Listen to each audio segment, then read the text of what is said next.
Serikali nchini Kenya imetangaza kuwa Ijumaa Oktoba 17, 2025 itakuwa siku ya mapumziko na siku kuu ya umma kwa heshima ya aliyekuwa waziri mkuu mstaafu wa nchi hiyo Raila Amolo Odinga aliaga dunia jana Oktoba 15 alipokuwa akipokea matibabu nchini India. Katika notisi maalumu ya gazeti la serikali nambari 15007 iliyochapishwa leo Alhamis, katibu wa baraza la mawaziri wa mambo ya ndani na utawala wa kitaifa Kipchumba Murkomen ametangaza tamko hilo chini ya kifungu cha 3 cha sheria ya likizo ya umma sura ya 110 ya nchi hiyo.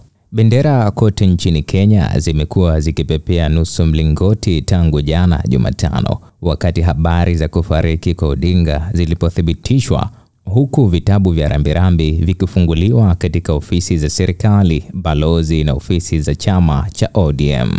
Mwili wa hayati Raila Odinga umewasili asubuhi ya leo ukipokelewa na rais wa nchi hiyo William Samoei Ruto, aliyekuwa rais wa Kenya Uhuru Kenyatta, familia ya Raila Odinga na maofisa wengine wakuu wa serikali. Tayari kwa maandalizi ya kuaga mwili yamepangwa kufanyika katika uwanja wa michezo wa kimataifa wa Moi Kasarani, baada ya umati mkubwa wa watu waliokusanyika nje ya majengo ya bunge na kufanya iwe vigumu shughuli hiyo kuendelea kama ilivyopangwa.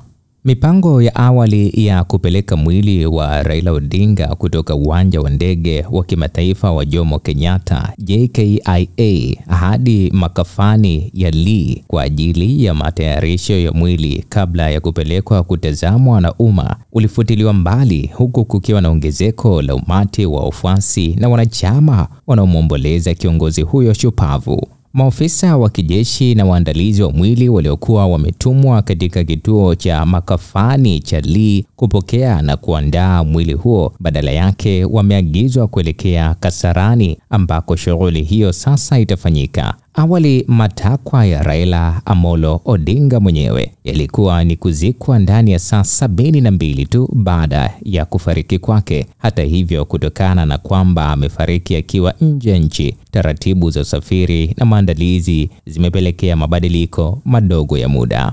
Taarifa hii ambayo imetolewa na kamati ya maandalizi ya mazishi inayoongozwa na naibu rais Kithure Kindiki. Raila Odinga aliyekuwa na umri wa miaka 80 aliwahi kuwa waziri mkuu wa pili wa Kenya kati ya mwaka 2008 na 2013 chini ya serikali ya muungano kufuatia uchaguzi wa urais wa mwaka 2007 uliokumbwa na utata. Odinga pia alikuwa mgombea wa urais mara 5 na kiongozi wa chama cha Orange Democratic Movement ODM.